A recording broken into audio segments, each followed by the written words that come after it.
Hello friends, welcome to prep IAS. Friends, ये lecture modern India का 21st lecture है। ठीक है। और आज इस लेक्चर में हम बात करेंगे पीजेंट्स मूवमेंट की, मीन्स किसानों के आंदोलन के बारे में। दोस्तों, जो लोग हमसे नए नए जुड़े हैं उनके लिए कुछ इंपॉर्टेंट जानकारी हमारे इस इनिशिएटिव के बारे में। फ्रेंड्स, प्रेप आईएएस ने यूपीएससी प्रीलिम्स 2021 के लिए 3 महीने का फ्री क्रैश कोर्स लॉन्च किया है। 17 मार्च को हमारा एक कोर्स लॉन्च हो चुका है जो कि 20 जून तक चलने वाला है। दोस्तों, काफ़ी सारी अच्छी चीज़ें हैं, जैसे कि हमारे ये कोर्स सभी लोगों के लिए एकदम फ्री है। आपको कोई भी पेमेंट नहीं करना है। कंप्लीट कॉम्प्रिहेंसिव कवरेज होगा यहाँ पे सिलेबस का। लास्ट में 5 high quality full length mock test होंगे। स्टैटिक एंड डायनामिक दोनों ही पोर्शन को हम लोग कवर करवा रहे हैं। नोट्स, स्टडी मटेरियल, हमारे वीडियोस की पीडीएफ आपको टेलीग्राम चैनल पे मिल जाएगी। ठीक है फ्रेंड्स। इसके अलावा संडे को एक तो सीसेट की क्लास होती है और दूसरा डाउट क्लियरिंग सेशन होते हैं, जहां पे आप डायरेक्टली फैकल्टी से बात करके अपने डाउट्स को रिजॉल्व कर सकते हो। हमारी सबसे बड़ी स्ट्रेंथ है हमारी फैकल्टी, जिससे यूपीएससी टीचिंग का या फिर यूपीएससी एग्जामिनेशन का काफ़ी अच्छा एक्सपीरियंस है। भले ही वो प्रीलिम्स स्टेज हो या फिर मेंस स्टेज हो या फिर इंटरव्यू स्टेज हो। तो दोस्तों, काफ़ी कुछ बेनिफिशियल होगा हमारा ये कोर्स आप लोगों के लिए। इसलिए हमारी आपसे रिक्वेस्ट है कि हमारे इस फ्री इनिशिएटिव को आप अपने फ्रेंड सर्किल में, अपने ग्रुप्स में सर्कुलेट कीजिए, स्प्रेड कीजिए, फॉरवर्ड कीजिए, ताकि मैक्सिमम लोगों को हमारे इस फ्री इनिशिएटिव का फ़ायदा हो सके। एंड दोस्तों, अगर आपको डिटेल्ड शेड्यूल के बारे में जानना हो, रजिस्ट्रेशन लिंक के बारे में जानना हो या फिर हमारे टेलीग्राम चैनल के लिंक के बारे में जानना हो, तो आप डिस्क्रिप्शन बॉक्स में जाइए, वहाँ पे आपको तमाम लिंक मिल जाएंगे। अब दोस्तों, हम बात करेंगे हमारे आज के इस टॉपिक की, जो है पीजेंट्स मूवमेंट 1857 से 1947 के बीच में जो हुए थे। दोस्तों, अगर हम किसानों की बात करें कि उनकी क्या कंडीशन थी ब्रिटिश रूल में या फिर कॉलोनियल रूल में, तो ऑलरेडी हम इस बारे में काफ़ी डिटेल में बात कर चुके हैं, बट एक बार समराइज फॉर्म में हम यहाँ पे फिर से बात करेंगे। फ्रेंड्स, देखिए, जो कॉलोनियल इकोनॉमिक पॉलिसीज़ थी, जैसे कि हमने देखा था कि इंडिया, जो कि पहले एक एक्सपोर्टर था, वो एक रॉ मटेरियल सप्लायर बन जाता है। किस तरह की इकोनॉमिक पॉलिसीज़ ब्रिटिश गवर्नमेंट के द्वारा, ईस्ट इंडिया कंपनी के द्वारा लॉन्च की जाती है, तो इससे किसानों का काफ़ी नुकसान होता है। जो हमारे हैंडीक्राफ्ट्स थे वो तबाह हो जाते हैं, और इससे होता क्या है कि जो हमारे आर्टिशंस थे वो शहरों से गांव की तरफ उनका मूवमेंट होता है। ठीक है। तो इससे लैंड पे प्रेशर बढ़ जाता है, ओवर क्राउडिंग होती है लैंड की। क्यों? क्योंकि गांव में तो एक ही बिजनेस था, एग्रीकल्चर, और क्योंकि आर्टिशंस लोग शहर छोड़ छोड़ के वापस गांव में आ रहे हैं, तो इससे ज़मीन पे प्रेशर बढ़ गया। तो हुआ क्या कि प्रोडक्टिविटी कम हो गई और जो किसान है वो गरीबी की तरफ जाता चला गया। अगर हम बात करें लैंड रेवेन्यू सिस्टम की, भले ही वो परमानेंट सेटलमेंट हो या फिर रियोतवाड़ी सेटलमेंट हो या फिर महलवाड़ी सिस्टम हो, तो इन सभी में काफ़ी हाई रेवेन्यू पे करना होता था किसान को, तो इससे उसका शोषण होता था। अगर हम बात करें मनी लेंडर्स की, जमींदार की, तो ये काफ़ी हाई इंटरेस्ट रेट पे किसान को लोन देते थे, और अगर किसान उसको टाइमली पेमेंट नहीं कर पा रहा है तो फोर्सफुल इविक्शन होता था, या फिर जो उसकी जो फसल थी उसको औने पौने दामों पे ये लोग खरीदते थे। तो इस तरह से किसान का हर तरफ से शोषण होता था। अगर हम बात करें एडमिनिस्ट्रेटिव एंड जुडिशल सिस्टम की, तो वो भी किसान के फेवर में नहीं था, वो फेवर में था यूरोपियन लोगों के। क्यों? क्योंकि दोस्तों, इस सिस्टम काफ़ी कॉस्टली था, काफ़ी उसमें टाइम लगता था, हर जगह अवेलेबल नहीं था। इसके अलावा जो हमारे किसान थे वो इतने पढ़े लिखे नहीं थे। ठीक है। लॉज के बारे में उनको जानकारी नहीं थी, तो इसलिए जो colonial administrative and judicial system था वो किसानों के फेवर में नहीं था। तो दोस्तों, इससे होता क्या था कि किसान का शोषण होता जाता था। एंड दोस्तों, जब किसी व्यक्ति का शोषण होता है तो फिर वो रिएक्ट करता है। ठीक है। और वो रिएक्शन होता था in the form of peasant movements. ठीक है दोस्तों, किसानों को ये समझ में आ गया था कि उनका जो असली दुश्मन है कॉलोनियल स्टेट है, उसकी पॉलिसीज़ हैं। ठीक है फ्रेंड्स। और जो किसान लोग अपने आप को ग्रुप्स में ऑर्गेनाइज नहीं कर पाते थे, वो लोग क्या करते थे, वो इंडिविजुअल एक्टिविटीज़ करते थे, जैसे कि रॉबरी करना, ठीक है, डकैती करना, लूट लेना। तो इस तरह के काम वो लोग करते थे। ठीक है फ्रेंड्स। तो ये तो था समराइज, मैंने थोड़ा सा किया आपको कि क्या कंडीशन थी पीजेंट्स की, क्यों पीजेंट मूवमेंट स्टार्ट हुए थे। फ्रेंड्स, अब हम बात करेंगे इंडिगो रिवोल्ट की। बहुत इंपॉर्टेंट है, और जितना मुझे याद है पिछले 3-4 सालों में इस वाले टॉपिक से 2 क्वेश्चन पूछे गए हैं यूपीएससी प्रीलिम्स में। तो दोस्तों, बहुत इंपॉर्टेंट है ये रिवोल्ट हुई थी 1859 से लेकर 60 के बीच में। दोस्तों इंडिगो को हिंदी में बोलते हैं नील, ठीक है, नील की खेती, तो उसके चलते ये रिवोल्ट होती है, इसको बोलते हैं नील विद्रोह, ठीक है फ्रेंड्स। दोस्तों ये जो इंडिगो की जो फार्मिंग होती थी इसका सिस्टम दो तरीके से था। पहला था निज अबद और दूसरा सिस्टम था रियोती सिस्टम, ठीक है फ्रेंड्स। तो ये दोनों सिस्टम हमें समझने होंगे। निज का मतलब क्या होता है, ओन, मतलब खुद का सिस्टम। इसके और इसमें क्या होता था, जो प्लांटर्स हैं, ठीक है, वो इंडिगो उसी ज़मीन पे उगाते थे जिसको वो डायरेक्टली कंट्रोल करते थे, ठीक है फ्रेंड्स। तो ये सिस्टम आपको समझना होगा। यहाँ पे ज़मीन प्लांटर की खुद की ज़मीन है, जबकि रियोती कल्टीवेशन में ये होता था कि जो रियोट्स हैं, जो किसान हैं, वो अपनी खुद की ज़मीन पे इंडिगो कल्टीवेट करते थे। एंड दोस्तों उनको फोर्स किया जाता था यूरोपियन प्लांटर्स के द्वारा कि आप अपनी खुद की ज़मीन पे इंडिगो उगाइए। उनके साथ कॉन्ट्रैक्ट साइन किया जाता था इन यूरोपियन प्लांटर्स के द्वारा।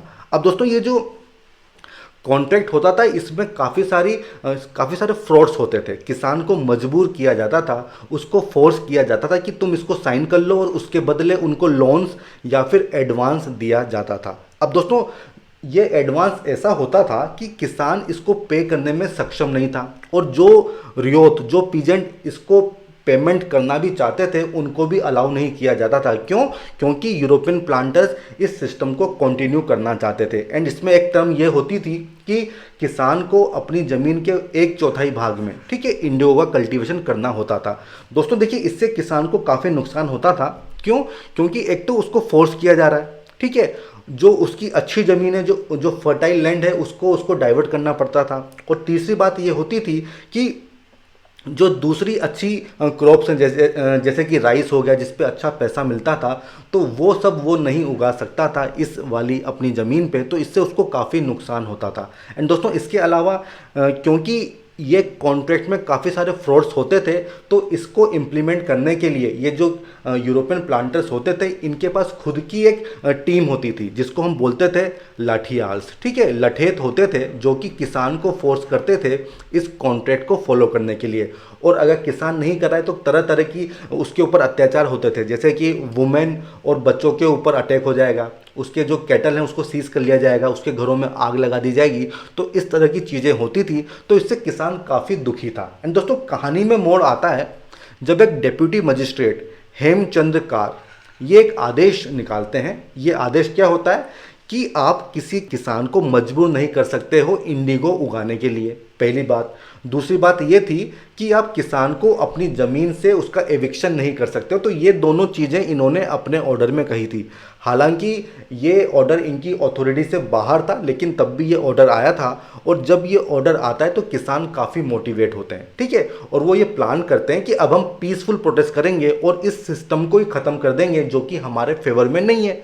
लेकिन दोस्तों होता उल्टा है, जो पुलिस है वो प्लांटर्स का साथ देती है और उनके इस पीसफुल प्रोटेस्ट को दबाने की बात होती है। तो दोस्तों इसके चलते 1859 में दिगंबर विश्वास और विष्णु विश्वास के नेतृत्व में ये किसान लोग अपने आप को ऑर्गेनाइज करते हैं और ये डिसाइड करते हैं कि अब हम इंडिगो नहीं उगाएंगे, ठीक है फ्रेंड्स, अब हम इंडिगो नहीं उगाएंगे। एंड दोस्तों देखिए जब ये लोग मना कर देते हैं कि हम इंडिगो नहीं उगाएंगे, तो इससे जो यूरोपियन प्लांटर्स हैं वो काफ़ी नाराज़ होते हैं। वो अपने लठेट्स को बोलते हैं कि आप इनके ऊपर अटैक करो, ठीक है, आप इनको फोर्सफुली इवेक्ट करो ज़मीन से, ठीक है, और जो रेंट्स थे वो उन्होंने बढ़ा दिए। तो ये सब चीज़ें वो करते हैं ताकि इस रिवोल्ट को दबाया जा सके। लेकिन दोस्तों इसके काउंटर करने के लिए जो किसान होते हैं वो एक काउंटर फोर्स ऑर्गेनाइज करते हैं। सबसे पहली बात वो ये डिसाइड करते हैं कि हम एक रेंट स्ट्राइक करेंगे, ये जो रेंट्स बढ़ाए गए हैं हम इसको पे नहीं करेंगे। और दूसरी बात, अगर हमको हमारी ज़मीनों से बेदखल किया जाएगा, इविक्ट किया जाएगा,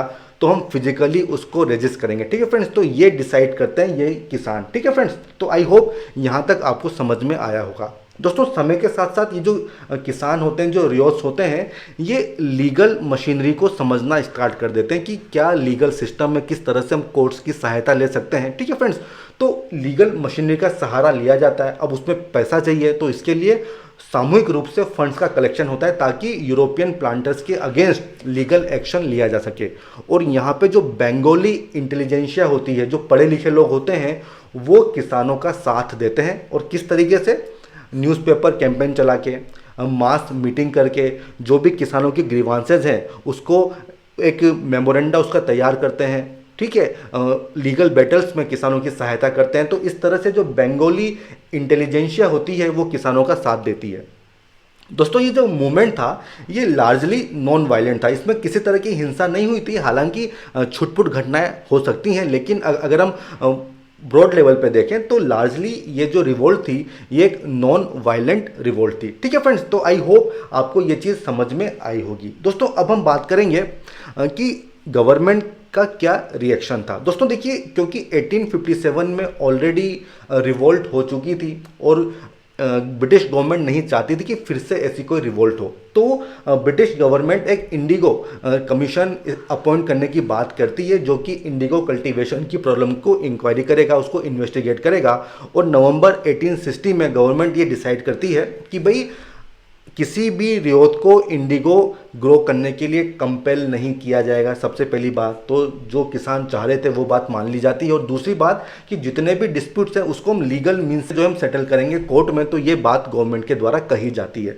हालांकि दोस्तों इससे पहले ही जो यूरोपियन प्लांटर्स होते हैं वो गाँव छोड़ के जाना स्टार्ट हो जाता है। क्यों? क्योंकि उनकी जो मैक्सिमम फैक्ट्रीज थी वो गाँव में होती हैं, वो बंद हो जाती हैं। क्यों? क्योंकि देखिए इनका जो सिस्टम था इंडिगो कल्टीवेशन का, उसमें फ्रॉड्स के ही चलते इनको प्रॉफिट होता था। तो अगर ये फ्रॉड नहीं कर पाएंगे, इनके कॉन्ट्रैक्ट्स ही लागू नहीं हो पाएंगे, तो कोई मतलब था नहीं इन फैक्ट्रीज को चलाने का। तो वर्चुअली देखा जाए तो 1860 का एंड जब आता है तो तब ही ये सारी जो फैक्ट्रीज होती हैं ये बंद हो जाती हैं।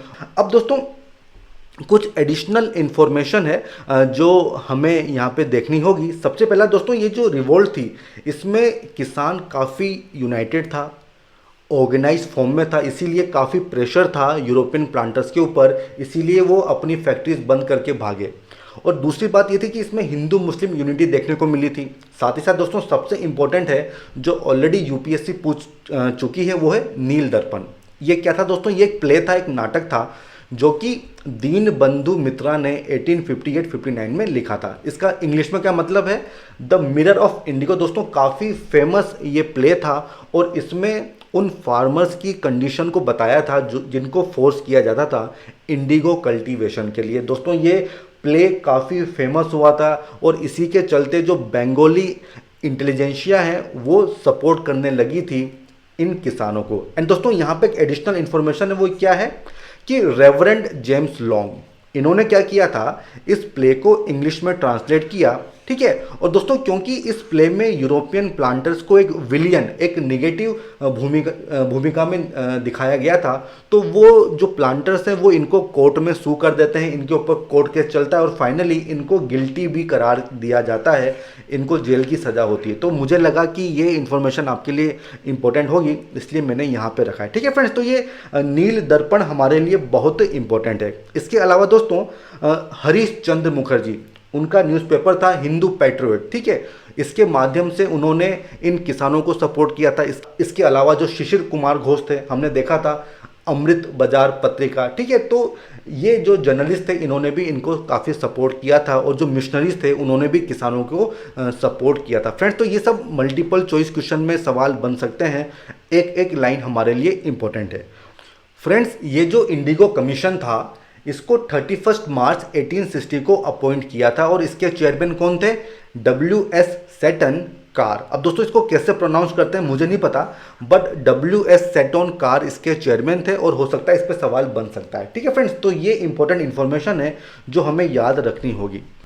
दोस्तों अब हम बात करेंगे पाबना एग्रेरियन लीग्स के बारे में। 1870 से 80s के बीच में ये लीग्स थी। किसने लीड किया था? ईशान चंद्र रॉय ने। क्या कारण थे? सबसे पहला कारण तो ये था कि 1870s में जूट का प्रोडक्शन काफ़ी कम हो जाता है। ठीक है, इसका नुकसान होता है किसानों को। ठीक है, अकाल पड़ता है, फेमाइंस होती हैं और इस समय पर भी जो लॉर्ड्स होते हैं, जो जमींदार्स होते हैं, वो लीगल लिमिट से भी ज़्यादा रेंट्स को बढ़ा देते हैं। इसके अलावा उस समय एक्ट था, एक्ट ऑफ 1859, जिसमें टीनेंट्स को ऑक्यूपेंसी राइट्स दिए हुए थे। लेकिन दोस्तों जमींदार लोग जो हैं टीनेंट्स को ये अधिकार नहीं देना चाहते थे। इसके लिए फोर्सिबल एविक्शन होता है, उनके कैटल को सीज कर लिया जाता है, ठीक है। तो कोर्ट्स में मैटर चलते हैं। तो इस तरह की तमाम चीज़ें होती हैं जिससे जो ईस्टर्न बंगाल के जो लोग होते हैं वो काफ़ी परेशान होते हैं, ठीक है। तो मई 1873 में यूसुफ शाही परगना, ये अभी कहाँ पर है, ये अभी बांग्लादेश में है। यहाँ के जो किसान हैं वो अपनी एक एग्रेरियन लीग बना लेते हैं। कहाँ पड़ता है ये, पटना डिस्ट्रिक्ट में, ठीक है फ्रेंड्स। तो पाबना और पटना आप इस तरह से इसको याद कर सकते हो। और इनका मेन ऑब्जेक्टिव क्या था कि जो जमींदारों की डिमांड है उसको हम पूरा नहीं होने देंगे, उसको हम रजिस्ट करेंगे। और इसके चलते ये रेंट स्ट्राइक ऑर्गेनाइज करते हैं, जिसका मतलब क्या था कि ये जितना भी रेंट बढ़ाया गया है इसको हम जो है पे नहीं करेंगे। और दोस्तों जो जमींदार हैं उनको हम कोर्ट में चैलेंज करेंगे। तो फ्रेंड्स देखिए, पहले भी हमने देखा था कि कोर्ट्स का सहारा लिया गया है। पाबना में भी हम देख रहे हैं कि कोर्ट्स का सहारा लिया गया है और कोर्ट केसेस के लिए फंड्स रेज किए जाते हैं, क्योंकि आप जानते हैं कि हमारा जो जुडिशल सिस्टम था वो काफ़ी कॉस्टली था। दोस्तों धीरे धीरे ये जो स्ट्रगल था ये पटना से दूसरी जगहों में भी ये फैलना स्टार्ट होता है। इसमें जो मेन स्ट्रगल की फॉर्म थी वो क्या थी, लीगल रेजिस्टेंस। काफ़ी कम वॉयलेंस इसमें देखने को मिलती है। मेन ये था कि हम कोर्ट का सहारा लेंगे और कोर्ट में हम जो जमींदारों को हराएंगे, ठीक है फ्रेंड्स। और most of the cases solve हो जाते हैं, क्योंकि देखिए एक तो ऑफिशियल परसुएशन होता है और क्योंकि कुछ जमींदार डर भी गए थे, तो इस वजह से काफ़ी सारे केसेस सॉल्व हो जाते हैं। एंड दोस्तों फिर 1885 में बंगाल टीनेंसी एक्ट जो है वो पास कर दिया जाता है। तो यहाँ पर भी हम देखते हैं कि किसानों की जीत होती है। एंड दोस्तों इस लीग में भी जो यंग इंडियन इंटेलेक्चुअल्स थे, जैसे कि बंकिम चंद्र चटर्जी, आरसी दत्त, ठीक है, सुरेंद्र नाथ बनर्जी, इन्होंने किसानों का साथ दिया था। तो इस पर सवाल बन सकता है कि जो पाबना लीग्स थी उसमें किन किन लोगों ने साथ दिया था। तो हमें पता होना चाहिए, Bankim Chandra Chatterjee, RC Dutt etcetera. Friends अब हम बात करेंगे डेक्कन राइट्स के बारे में। कौन सा एरिया है ये, पूना वाला एरिया है, पूना अहमदनगर वाला एरिया। तो वहाँ पे कुछ दंगे होते हैं, वो हम यहाँ पे देखेंगे।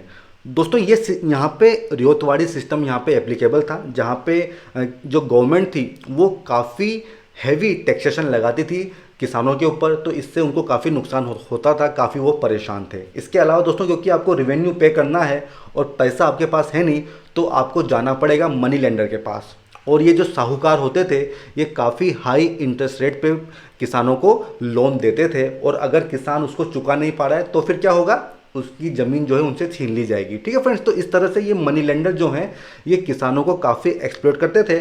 और ये जो मनी लेंडर्स थे ये मेनली आउटसाइडर्स थे, वहाँ पे मारवाड़ी या फिर गुजराती, ठीक है फ्रेंड्स। इसके अलावा 1861 की अगर हम बात करें तो यूएसए में सिविल वॉर चली होती है, वहाँ पे गृह युद्ध स्टार्ट हो जाता है। एंड दोस्तों ये जो यूएसए था ये ब्रिटेन का लार्जेस्ट कॉटन का सप्लायर था। अब क्योंकि वहाँ पे सिविल वॉर स्टार्ट हो जाती है तो कॉटन की डिमांड इंडिया में काफ़ी बढ़ जाती है, क्योंकि अब यूएसए से सप्लाई नहीं हो पाएगी तो ब्रिटेन को अब कौन सप्लाई करेगा, इंडिया सप्लाई करेगा। तो इंडिया में कॉटन की सप्लाई बढ़ जाती है और कॉटन सबसे ज़्यादा हमारा जो डेक्कन वाला एरिया है वो काफ़ी वहाँ पे कॉटन की खेती होती थी। तो दोस्तों वहाँ पे एक तरह का बूम आ जाता है, ठीक है, क्योंकि डिमांड काफ़ी ज़्यादा है। लेकिन दोस्तों जब ये वॉर 1864 में ख़त्म हो जाती है तो दोस्तों डिमांड एकदम से कम हो जाती है और प्राइसेस क्रैश कर जाती हैं। और इसी दौरान गवर्नमेंट ये डिसीजन लेती है कि अब हम लैंड रेवेन्यू को 50% से बढ़ा देंगे। तो दोस्तों एक तरफ तो किसानों की इनकम कम हो रही है, लेकिन दूसरी तरफ उनका खर्चा बढ़ गया। क्यों? क्योंकि उनको लैंड रेवेन्यू ज़्यादा पे करना है। तो इसके चलते वो मनी लेंडर्स के पास जाते हैं कि भाई हमको लोन दो, लेकिन मनी लेंडर उनको मना कर देते हैं कि भाई हम आपको लोन नहीं देंगे। और इसके चलते मनी लेंडर्स और किसानों के बीच में टेंशन बढ़ जाती है और 1874 में स्टार्ट होता है सोशल बॉयकॉट मूवमेंट, जो किसके द्वारा स्टार्ट किया जाता है, किसानों के द्वारा।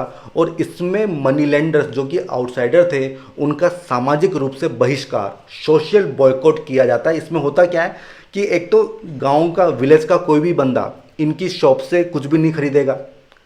जो सर्विस प्रोवाइडर हैं जैसे कि वॉशरमैन हो गए, जो शू मेकर हो गए, वो कोई भी इनको सर्व नहीं करेगा, ठीक है। तो इस तरह से सोशल बॉयकॉट मूवमेंट होता है। एंड दोस्तों कुछ ही समय में ये जो सोशल बॉयकॉट मूवमेंट था ये एग्रियन राइट्स में तब्दील हो जाता है। और इसमें मनी लेंडर्स के जो हाउसेज हैं, शॉप्स हैं, उन पे अटैक किया जाता है। और मेनली अटैक क्यों किया जाता है, ताकि जो डेप्ट बॉन्ड्स हैं, जो भी कागज़ वगैरह होते हैं, उनको ये लोग तबाह कर देते हैं, उनको जला देते हैं। यही इनका ऑब्जेक्टिव होता है। एंड दोस्तों, जब गवर्नमेंट को ये बात पता चलती है, जो बॉम्बे प्रेसिडेंसी की जो गवर्नमेंट थी, तो वो इस मूवमेंट को दबा देती है। लेकिन फ्रेंड्स, उस समय गवर्नमेंट ऑफ इंडिया प्रेशर डालती है बॉम्बे की गवर्नमेंट के ऊपर कि भाई आप इस मैटर को रिजॉल्व करो, दबाओ मत, क्योंकि उनको लगा था कि कहीं फिर से 1857 की रिवोल्ट ना हो जाए। तो एक कमीशन की स्थापना होती है इस मैटर को इंक्वायरी करने के लिए, और ये जो कमीशन है ये 1878 में ब्रिटिश पार्लियामेंट में अपनी रिपोर्ट प्रेजेंट करता है, और इसके चलते ही 1879 में एग्रीकल्चरिस्ट रिलीफ एक्ट पास होता है। और इस एक्ट में इस चीज़ को इंश्योर किया जाता है कि अगर कोई किसान अपना डेप्ट चुका नहीं पा रहा है तो उसको अरेस्ट नहीं किया जाएगा, उसको जेल में नहीं डाला जाएगा। एंड दोस्तों, इस दौरान भी जो हमारे मॉडर्न नेशनलिस्ट लोग होते हैं महाराष्ट्र के, वो किसानों को सपोर्ट करते हैं, और इनमें सबसे बड़ा नाम था एमजी रानाडे। उनकी जो पूना सार्वजनिक सभा थी, इसके अलावा जो बाल गंगाधर तिलक थे, उन्होंने भी काफ़ी अहम रोल इसमें निभाया था। दोस्तों, अब हम बात करेंगे 1857 के बाद ये जो पीजेंट मूवमेंट्स हुए थे, इनकी नेचर में काफ़ी चेंजेस आए थे।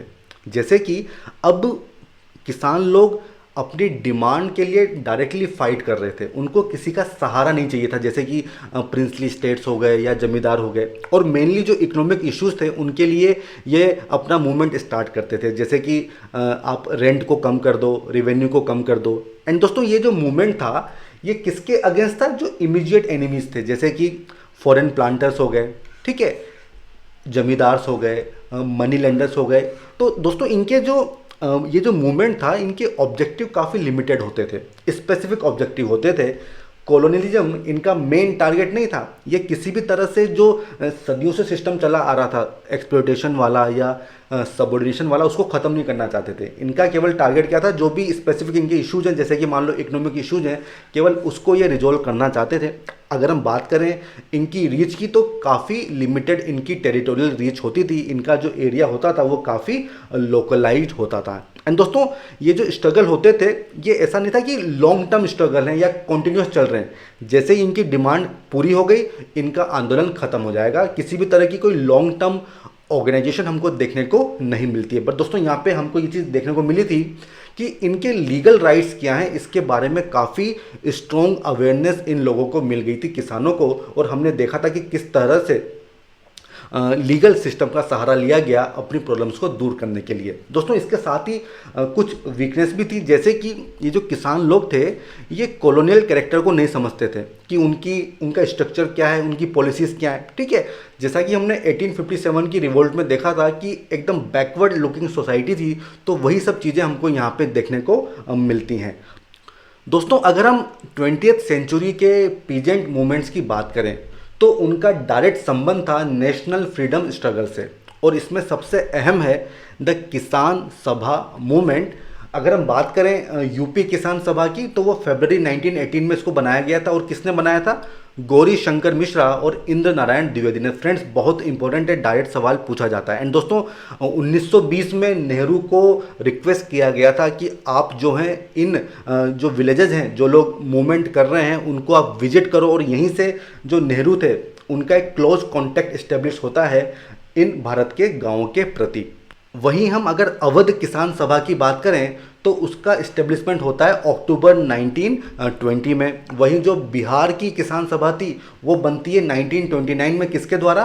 सहजानंद सरस्वती के द्वारा। दोस्तों देखिए, ये तीनों नाम हमारे लिए इंपॉर्टेंट हैं किसान सभा के, किस ईयर में वो बनी थी और उनके फाउंडर कौन थे। फ्रेंड्स, अब हम बात करेंगे ऑल इंडिया किसान कांग्रेस या फिर सभा के बारे में, जिसको हिंदी में कहते हैं अखिल भारतीय किसान सभा। इसकी स्थापना लखनऊ में हुई थी अप्रैल 1936 में। स्वामी सदानंद सरस्वती इसके प्रेसिडेंट थे पहले, और एन.जी. रंगा इसके जनरल सेक्रेटरी थे। और जब 1936 में फैजपुर में कांग्रेस का सेशन होता है, तो वहीं पे ऑल इंडिया किसान सभा का भी सेशन रखा जाता है। एंड दोस्तों, सबसे इम्पोर्टेंट चीज़, जो 1937 के प्रोविंशियल इलेक्शन हुए थे, उसमें जो मैनिफेस्टो था कांग्रेस का, स्पेशली जो एग्रेरियन पॉलिसी, मतलब किसानों के लिए क्या पॉलिसी होगी, उस पर ऑल इंडिया किसान सभा के एजेंडे का काफ़ी ज़्यादा इन्फ्लुएंस था। तो ये सवाल डायरेक्टली पूछा जाता है। अब दोस्तों, ये जो ऑल इंडिया किसान सभा थी, इसके ऑब्जेक्टिव क्या थे? सबसे पहला कि जमींदारी सिस्टम को अबॉलिश करना है, लैंड रेवेन्यू को रिड्यूस करना है, जो क्रेडिट का सिस्टम है उसको इंस्टीट्यूशनलाइज करना है, मतलब मनी लेंडर के हाथों से किसानों को बचाना है। ठीक है फ्रेंड्स, तो ये तीनों इसके काफ़ी अहम ऑब्जेक्टिव थे। दोस्तों हमने देखा था कि जब 1937 के इलेक्शन के बाद कांग्रेस की मिनिस्ट्रीज बनती हैं तो वो एग्रीकल्चर के क्षेत्र में काम तो करती है, लेकिन जितनी भी डिमांड्स होती हैं उसको फुलफिल करने में वो कामयाब नहीं होती हैं। ठीक है, तो इससे जो ऑल इंडिया किसान सभा थी वो काफ़ी नाराज़ थी। तो जब 1942 में क्विट इंडिया मूवमेंट की कॉल दी जाती है, तो जो स्वामी सहजानंद थे वो किसानों से अपील करते हैं कि भाई गांधी को सपोर्ट मत करो, आप लोग कांग्रेस को सपोर्ट मत करो। क्यों? क्योंकि इनकी डिमांड जो है वो फुलफिल नहीं की गई थी। दोस्तों हमने देखा था कि 1934 में कांग्रेस सोशलिस्ट पार्टी बनती है, और इसके बाद से ही हम देखते हैं कि जो पीजेंट मूवमेंट था उसमें सोशलिस्ट और जो कम्युनिस्ट थे उनका रोल बढ़ जाता है, जबकि जो इंडियन नेशनल कांग्रेस है और जो ऑल इंडिया किसान सभा होती है उसके बीच में दूरियां बढ़ जाती हैं, जो कि हमें हरिपुरा सेशन में देखने को मिलती हैं। एंड दोस्तों इसीलिए हम देखते हैं फिर बाद में मई 1942 में जो कम्युनिस्ट पार्टी ऑफ इंडिया होती है वो ऑल इंडिया किसान सभा को टेक ओवर कर लेती है। तो दोस्तों ये सब चीज़ें हमारे लिए बहुत इंपॉर्टेंट है, इस पर डायरेक्टली क्वेश्चन बन सकता है। फ्रेंड्स अब हम बात करेंगे एका मूवमेंट। ये कहाँ पे होता है? यूपी में, हरदोई, बहरीच, सीतापुर में। दोस्तों देखिए कहानी सब जगह की सेम है कि किसान लोग नाराज़ हैं। किस बात से नाराज़ हैं? कि हाई रेंट्स हैं। ठीक है, काफ़ी ज़्यादा रेंट की डिमांड हो रही है। यहाँ पे जो ठेकेदार होते थे, मीन्स जो ठेकेदार हैं जिनको रेवेन्यू कलेक्शन का काम दिया गया है, वो काफ़ी एक्सप्लॉइट करते थे। तो इससे परेशान होके एका मूवमेंट या फिर यूनिटी मूवमेंट स्टार्ट किया जाता है। दोस्तों इस मूवमेंट की सबसे खास बात क्या थी कि इसमें रिलीजियस रिचुअल्स को भी फॉलो किया गया था, वो आप यहाँ पे देख सकते हो। दोस्तों इसमें लोगों को शपथ दिलाई जाती थी, उनको कसम खानी होती थी। किस चीज़ की?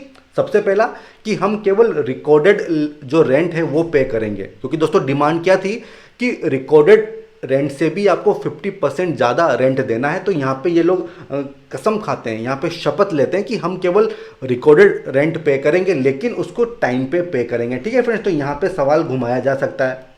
इसके अलावा अगर इविक्शन होता है तो हम अपनी ज़मीन नहीं छोड़ेंगे, किसी भी तरह की फोर्स लेबर हम लोग नहीं करेंगे, क्रिमिनल्स का साथ हम नहीं देंगे, और जो पंचायत के डिसीजन होंगे उसको हम मानेंगे। दोस्तों देखिए शुरुआत में इस मूवमेंट की जो कमान थी वो संभाली थी कांग्रेस ने और खिलाफत मूवमेंट ने, क्योंकि दोस्तों देखिए 1921 का टाइम है और इस समय भारत में खिलाफत आंदोलन या जो हमारा नॉन कोऑपरेशन मूवमेंट था वो चल रहा होता है। लेकिन दोस्तों अगर हम ग्रास रूट लीडरशिप की बात करें तो उसमें नाम सामने आता है मदारी पासी का। ठीक है फ्रेंड्स, और जो मदारी पासी थे वो नॉन वायलेंस पे उनका इतना भरोसा था नहीं, और इसी के चलते कांग्रेस इससे अलग हो जाती है। ठीक है फ्रेंड्स, मार्च 1922 आते आते पुलिस जो है इस पूरे मूवमेंट को सप्रेस कर देती है और इस मूवमेंट का एंड हो जाता है। दोस्तों अब हम बात करेंगे मपिला रिवोल्ट की। ये जो मोपला रिवोल्ट भी इसको बोलते हैं, और मोपला का मतलब क्या होता है? सन इन लॉ इन मलयालम। ठीक है फ्रेंड्स, और इस रिवोल्ट का फर्स्ट पार्ट ऑलरेडी हम पहले देख चुके हैं, आज हम सेकंड पार्ट देखेंगे जो कि 20th सेंचुरी में होता है। फ्रेंड्स ये जो मपिलाज होते हैं ये मालाबार रीजन मीन्स केरला वाले एरिया में मुस्लिम टीनेंट्स होते हैं। ठीक है, और इस एरिया में जो लैंडलॉर्ड्स होते हैं वो मेनली हिंदू होते हैं। ठीक है, हिंदू, और इनको क्या बोला जाता है? जैनमी या फिर लैंडलॉर्ड। ठीक है फ्रेंड्स, तो ये भी हमारे लिए इंपॉर्टेंट होगा। जैनमी मतलब होता है लैंडलॉर्ड।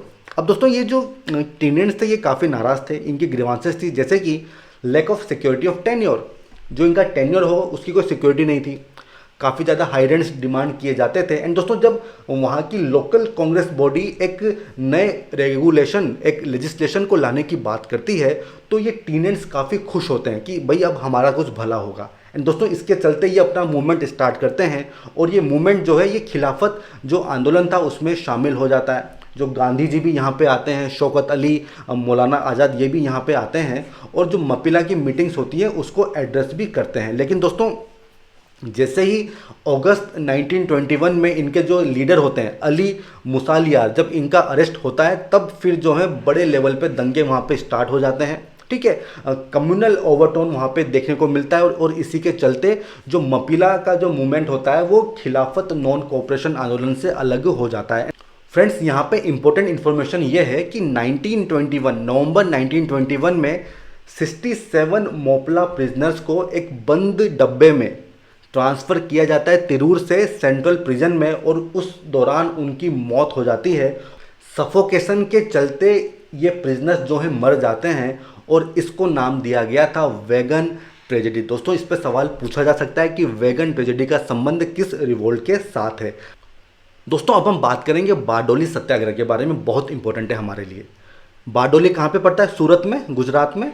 1925 में क्या होता है कि वहाँ पे फ्लड्स आती हैं, फेमाइंस आती हैं, इसके चलते जो क्रॉप यील्ड है वो काफ़ी कम हो जाती है, मींस प्रोडक्टिविटी काफ़ी कम हो जाती है और इसका असर पड़ता है फार्मर्स के ऊपर।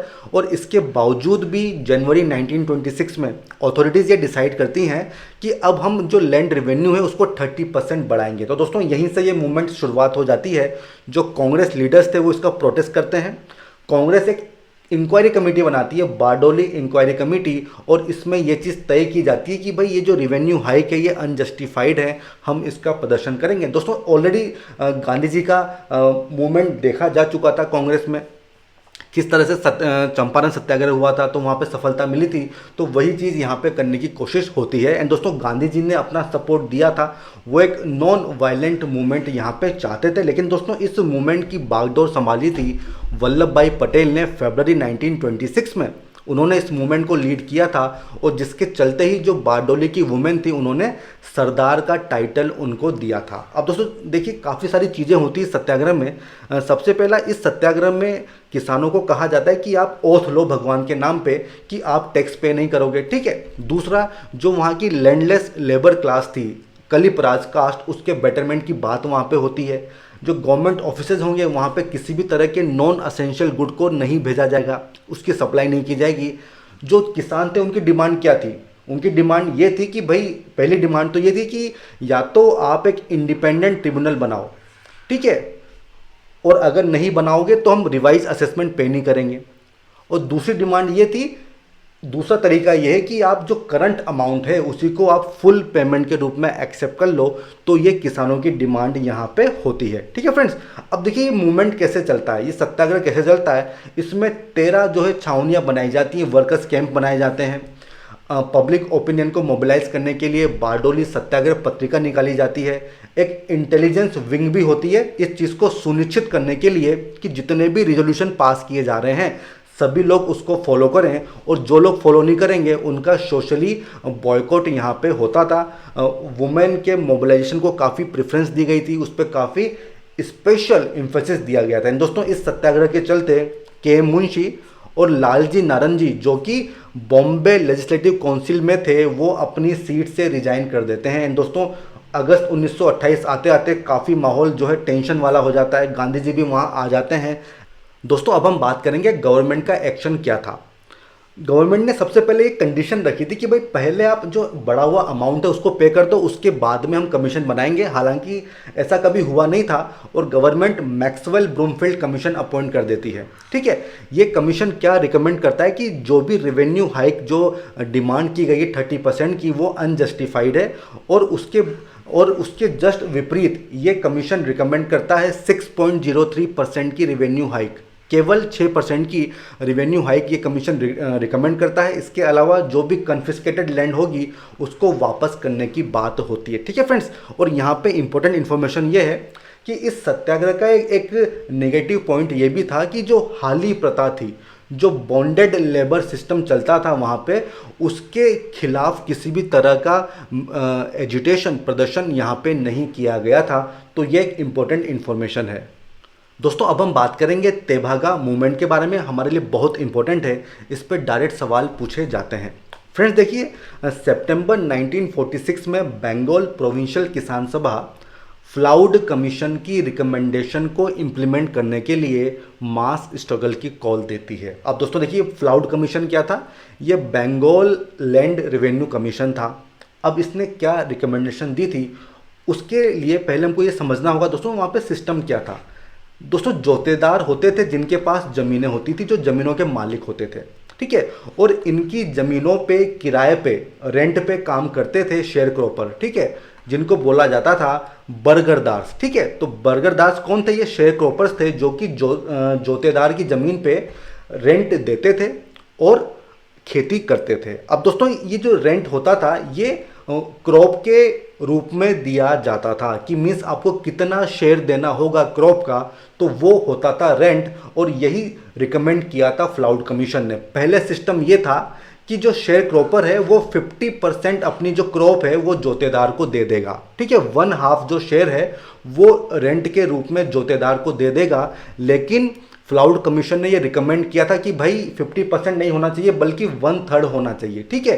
केवल 1/3 शेयर जो है वो रेंट के रूप में शेयर क्रॉपर या बरगरदार जोतेदार को देगा, और जो 2/3 2/3 हिस्सा जो होगा वो रखा जाएगा शेयर क्रॉपर के पास। दोस्तों इसीलिए इसको कहा गया था तेभागा। एंड दोस्तों जो कम्युनिस्ट लोग थे वो उन्होंने लोगों को काफ़ी ऑर्गेनाइज किया था इस आंदोलन में, और उन्होंने स्लोगन दिया था निज कमरे धन तोलो। मीन्स दोस्तों जो शेयर क्रॉपर्स हैं वो पैडी को अपने खुद के घर में लेके जाएंगे, वो शेयर क्रॉपर के पास नहीं लेके जाएंगे।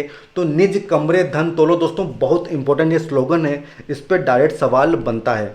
अब दोस्तों देखिए होता क्या है कि उस समय वहाँ पे मुस्लिम लीग की मिनिस्ट्री होती है, और सुहरवाड़ी जो उनके नेता होते हैं वो कैलकाटा गैजेट में एक रेगुलेशन बिल जो है वो पब्लिश करवा देते हैं, और उसमें ये जो शेयर क्रॉपर्स थे इनकी डिमांड को इनकॉर्पोरेट किया जाता है। तो इससे जो किसान थे उनको ये समझ में आ जाता है कि अब जो हम तेभागा की डिमांड कर रहे हैं वो इलीगल डिमांड नहीं है। तो इसके बाद ये मूवमेंट बहुत बड़े लेवल पे हो जाता है, ठीक है। जो रूरल एरियाज हैं वहाँ से काफ़ी बढ़ चढ़कर पीजेंट्स जो हैं इस मूवमेंट में पार्टिसिपेट करते हैं। इसका स्टॉर्म सेंटर कहाँ था? नॉर्थ बंगाल, ठीक है। और जो एक लो कास्ट थी, एक ट्राइबल ओरिजिन की लो कास्ट थी राजवंशी, वो मुख्य रूप से उन्होंने इसमें पार्टिसिपेट किया था। जो मुस्लिम थे वो भी बड़े लेवल पे इस आंदोलन में पार्टिसिपेट करते हैं। फ्रेंड्स इसके बाद क्योंकि ये जोतेदार जो है बेसिकली जमींदार लोग ही थे, आप इस तरह से समझ सकते हैं, काफ़ी पावरफुल ये क्लास थी, पुलिस इनके कंट्रोल में थी।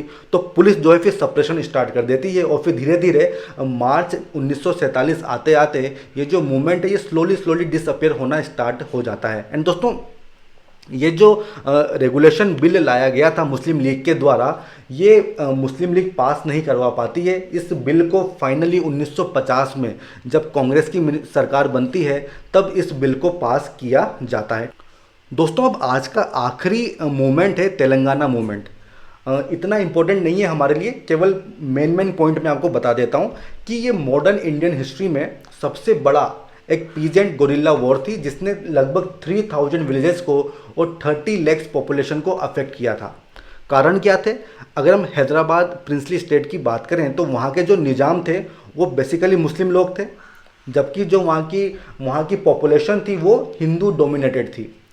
अगर हम लैंग्वेज की बात करें तो जो निज़ाम लोग थे वो तो उर्दू बोलते थे, जबकि जो वहाँ के लोग थे वहाँ पे मराठी भी लोग आपको मिल जाएंगे, वहाँ पे कन्नड़ बोलने वाले भी लोग आपको मिल जाएंगे, वहाँ पे तेलुगु बोलने वाले लोग भी आपको मिल जाएंगे। तो इस तरह से एक रिलीजियस लिंग्विस्टिक डोमिनेशन था, काफ़ी एक्सप्लोटेशन होता था वहाँ की पब्लिक का, उनकी पॉलिटिकल सिविल लिबर्टीज़ उनको नहीं दी जाती थी। अगर हम बात करें देशमुख जागीरदार लोगों की तो किसानों का काफ़ी शोषण करते थे। फोर्स्ड लेबर जिसको कहा जाता था वेठी, उसकी प्रथा वहाँ पे चलती थी। तो दोस्तों इसके चलते लोग काफ़ी नाराज़ थे और इसी के चलते स्टार्ट होता है तेलंगाना मूवमेंट, और इसमें जो कम्युनिस्ट लोग थे उनका काफ़ी बड़ा योगदान था। ठीक है फ्रेंड्स, तो ये सब चीज़ें हैं जो हमें याद होनी चाहिए। इसी के चलते ये तेलंगाना मूवमेंट स्टार्ट हुआ था। फ्रेंड्स ये जो पीजेंट मूवमेंट्स थे इनके काफ़ी सारे अहम पहलू थे, जैसे कि ये नेशनलिज्म की आइडियोलॉजी पे बेस्ड थे, ठीक है। और इनके चलते ये तय हो गया था कि जब भी भारत आज़ाद होगा तो एग्रेरियन रिफॉर्म्स होंगे, जैसे कि अबोलिशन ऑफ जमींदारी। इसके अलावा जो लैंडेड क्लास थी जैसे जमींदार थी उनकी पावर को काफ़ी इसमें नुकसान पहुंचा था। ठीक है फ्रेंड्स, तो ये सब अहम पहलू थे जो हमें याद रखने होंगे। तो फ्रेंड्स हमारा ये लेक्चर यहाँ पे ख़त्म हो चुका है। अब हम बात करेंगे कुछ मल्टीपल चॉइस क्वेश्चंस की। सबसे पहला क्वेश्चन है the peasant movements after 1857 till 19th century, उसकी क्या विशेषताएं थी? 1857 से लेके 1900 के बीच में जो मूवमेंट हुए थे उनके बारे में 3 स्टेटमेंट दिए गए हैं। सबसे पहला, fight directly for their own demands. दोस्तों ये हमने डिस्कस किया था, ये स्टेटमेंट सही है, वो डायरेक्टली अब लड़ाई करने लग गए थे। दूसरा, उनकी जो रीच थी वो काफ़ी बड़ी थी। दोस्तों देखिए ये तो गलत है, उनकी रीच काफ़ी लिमिटेड हुआ करती थी। और तीसरा क्या है कि an adequate understanding of colonialism, और उनके इकोनॉमिक स्ट्रक्चर की काफ़ी अच्छी उनको नॉलेज थी। दोस्तों देखिए ये भी गलत है, हमने डिस्कस किया था। तो इसका सही जवाब क्या हो जाएगा? Option A means one only. अब हम बात करेंगे क्वेश्चन नंबर 2 की, जिसमें डेक्कन राइट्स के बारे में 3 स्टेटमेंट दिए गए। सबसे पहला कि इसका प्राइम फैक्टर था सिविल वॉर इन अमेरिका। दोस्तों देखिए, ये हमने डिस्कस किया था, तो ये तो सही स्टेटमेंट है। दूसरा, इसका एम क्या है कि ब्रिटिश रूल को ख़त्म करना है। दोस्तों ये स्टेटमेंट गलत है, इसका ये बिल्कुल भी एम नहीं था, ये तो मनी लेंडर्स के खिलाफ इनका प्रदर्शन था, तो ये स्टेटमेंट 2 तो गलत हो गया। तीसरा क्या है कि completely failed to achieve its objective. दोस्तों देखिए, ये भी गलत है, इनका ऑब्जेक्टिव इनको अचीव हो गया था, तो ऑप्शन इसका सही क्या हो जाएगा? One only means option A. अब हम बात करेंगे क्वेश्चन नंबर 3 की, जहाँ पे सवाल पूछा गया है कि जो प्रिंसली स्टेट्स में नेशनलिस्ट मूवमेंट हुआ था, उसके चलते 2 स्टेटमेंट दिए गए। सबसे पहला कि कांग्रेस का जो नागपुर सेशन हुआ था 1920 का, उसमें प्रिंसली स्टेट्स को अलाउ किया गया था पॉलिटिकल एक्टिविटी स्टार्ट करने के लिए in the name of Congress. दोस्तों देखिए, कांग्रेस के नाम पे उनको अलाउ नहीं किया गया था, गांधी जी इसके पक्ष में नहीं थे, हमने देखा था, तो पहला स्टेटमेंट तो गलत है। दूसरा क्या है कि जो गवर्नमेंट ऑफ इंडिया एक्ट था 1935 वाला, उसमें प्रिंसली स्टेट्स की तरफ से डेमोक्रेटिकली इलेक्टेड रिप्रेजेंटेटिव शामिल किए जाने थे। दोस्तों देखिए, उनको नॉमिनेशन के द्वारा भेजना था, तो ये स्टेटमेंट भी गलत है। ठीक है, आई होप आप चीज़ों को रिकॉल कर पा रहे होंगे। तो स्टेटमेंट 2 भी गलत है, सही जवाब क्या हो जाएगा? Option D, neither 1 nor 2। Friends question number 4, इसमें पाबना रिवोल्ट के बारे में 3 स्टेटमेंट दिए गए हैं। सबसे पहला कि इन्होंने एक तो एग्रेरियन लीग बनाई थी और रेंट स्ट्राइक ऑर्गेनाइज की थी। फ्रेंड्स ये तो हमने देखा था, सही स्टेटमेंट है। दूसरा क्या है? Use of laws and legal recourse. दोस्तों देखिए, ये भी हमने देखा था कि इन आंदोलनों में जो किसान थे वो लीगल सिस्टम का सहारा ले रहे थे, तो स्टेटमेंट 2 भी सही है। और तीसरा क्या है? Secret killings of zamindars. Friends देखिए, ये नॉन वायलेंट था। ठीक है, तो स्टेटमेंट 3 गलत होगा, सही जवाब क्या हो जाएगा? Option A, 1 and 2 only. दोस्तों आई होप आप चीज़ों को रिकॉल कर पा रहे होंगे, हमने जस्ट अभी डिस्कस किया था। अब क्या है क्वेश्चन नंबर 5, जिसमें तेभागा मूवमेंट के बारे में 2 स्टेटमेंट दिए गए हैं। सबसे पहला, it was led by sharecroppers of Bengal, और उनकी डिमांड क्या थी कि जो क्रॉप प्रोसीड्स है उसका शेयर कम होना चाहिए। दोस्तों देखिए, वो 1/3 के लिए बात कर रहे थे, पहले क्या था? वो पहले था 1/2। ठीक है फ्रेंड्स, तो ये तो सही स्टेटमेंट है। And this movement merged with the non cooperation movement of the 1920s। दोस्तों देखिए, ये स्टेटमेंट तो गलत है, और आई होप आप सब इस चीज़ से सहमत होंगे, तो सही जवाब इसका क्या हो जाएगा? Option A, 1 only. ठीक है फ्रेंड्स, अब अगला क्वेश्चन क्या है? क्वेश्चन नंबर 6, जहाँ पे पूछा गया है एका मूवमेंट के बारे में। सबसे पहला, हिंदू मुस्लिम यूनिटी के बारे में ये मूवमेंट था। दोस्तों देखिए, ये तो गलत है। इसका मुख्य उद्देश्य क्या था कि जो किसानों की डिमांड थी, हमें उसको जो है मनवाना है, तो ये तो गलत हो जाएगा। दूसरा क्या है कि इसमें स्मॉल जमींदार और जो टीनेंट्स थे उन्होंने पार्टिसिपेट किया था। दोस्तों ये सही बात है, क्योंकि ये सभी लोग परेशान थे, तो इन लोगों ने इसमें पार्टिसिपेट किया था। तीसरा क्या है कि the leaders of the movement maintained strong link. दोस्तों देखिए, ये तो गलत है, हमने देखा था कि मदारी पासी, ठीक है, वो वायलेंस की बात करता थे, तो ये ऑप्शन इसका सही क्या हो जाएगा? 2 ओनली मीन्स ऑप्शन सी। ठीक है फ्रेंड्स, आई होप आप इस चीज़ से सहमत होंगे। दोस्तों देखिए, यहाँ पे आप डिटेल में यहाँ पे समझ सकते हैं। ठीक है, अगला क्वेश्चन है क्वेश्चन नंबर 7, जहाँ पे मोपला रिबेलन के बारे में 3 स्टेटमेंट दिए गए हैं। सबसे पहला कि इसमें जो मोपला थे वो हाई कास्ट हिंदू थे। दोस्तों ये गलत है, वो तो मुस्लिम लोग थे, तो पहला स्टेटमेंट तो गलत हो गया। दूसरा, Bihar was the major centre. दोस्तों ये भी गलत है, क्योंकि ये तो मालाबार में हुआ था, एम से मालाबार। ठीक है, इस तरह से आप याद रख सकते हैं। तीसरा क्या है कि it was coterminous with the civil disobedience movement. दोस्तों देखिए, इस समय खिलाफत आंदोलन चल रहा था, तो ऑप्शन सही क्या हो जाएगा? ऑप्शन डी, नन, क्योंकि स्टेटमेंट 1 भी गलत है, 2 भी गलत है और 3 भी गलत है। अगला क्वेश्चन नंबर 8, जहाँ पे 1870 के डेक्कन राइट्स से संबंधित कौन सा स्टेटमेंट सही नहीं है। सबसे पहला ऑप्शन देखते हैं दोस्तों, क्या दिया हुआ है कि जमींदारी सिस्टम के अगेंस्ट में ये सिस्टम था। दोस्तों देखिए, ये भी गलत है, क्योंकि यहाँ पे रियोतवाड़ी लैंड रेवेन्यू सिस्टम था, उसके अगेंस्ट ये राइट्स हुए थे, तो इसका सही जवाब क्या हो जाएगा? Option A. ठीक है फ्रेंड्स, अब हम बात करेंगे क्वेश्चन नंबर 9 की, जहां पे पूछा गया है रंगपुर रिबेलन के बारे में। दोस्तों ये हमने डिस्कस नहीं किया था, इसको हम समझते हैं। 19वीं सेंचुरी ईस्टर्न इंडिया में रंगपुर रिबेलन होती है और उसके चलते हमें 3 स्टेटमेंट दिए गए हैं। सबसे पहला, परमानेंट सेटलमेंट के अपोजिशन में इसको स्टार्ट किया गया था बंगाल में।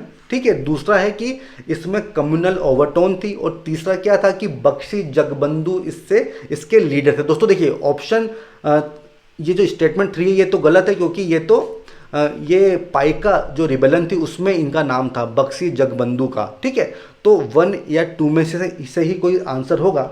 फ्रेंड्स ये जो रंगपुर अपराइजिंग थी, ये ईस्ट इंडिया कंपनी के समय में पहली पीजेंट अपराइजिंग इसको माना जाता है। और ये किसके अगेंस्ट हुई थी? जो इजरदारी सिस्टम जो है इंट्रोड्यूस किया था वॉरेन हेस्टिंग ने। फ्रेंड्स बहुत इंपॉर्टेंट है, इजरदारी सिस्टम, इसके अगेंस्ट में रंगपुर अपराइजिंग हुई थी। फ्रेंड्स ये 1783 में हुई थी, और अगर हम परमानेंट सेटलमेंट की बात करें तो वो 1793 में हुआ था, तो एक स्टेटमेंट तो गलत हो जाता है। ठीक है फ्रेंड्स, यहाँ पे जो हिंदू मुस्लिम थे वो दोनों इस मूवमेंट में उन्होंने पार्टिसिपेट किया था, तो किसी भी तरह की कम्युनल क्लैशेस यहाँ पे नहीं देखने को मिलते हैं। ठीक है फ्रेंड्स, तो दोस्तों देखिए अगर हम बात करें तो ऑप्शन 1 भी गलत होगा, स्टेटमेंट 1 भी गलत होगा, और स्टेटमेंट 2 भी जो है वो गलत होगा। इसका सही जवाब क्या हो जाएगा? Option D, none. ठीक है फ्रेंड्स, अब आपके दिमाग में आ रहा होगा कि इजरदारी सिस्टम क्या होता है। दोस्तों देखिए परमानेंट सेटलमेंट से पहले वॉरेन हेस्टिंग ने एक तरह का सिस्टम, इजरदारी सिस्टम वहाँ पे लॉन्च किया था। काफ़ी सारे एक्सपेरिमेंट किए गए थे, उसमें से एक ये भी था। इसमें क्या था दोस्तों, ये जो जमींदार थे ठीक उसी तरह से इजरदार होते थे।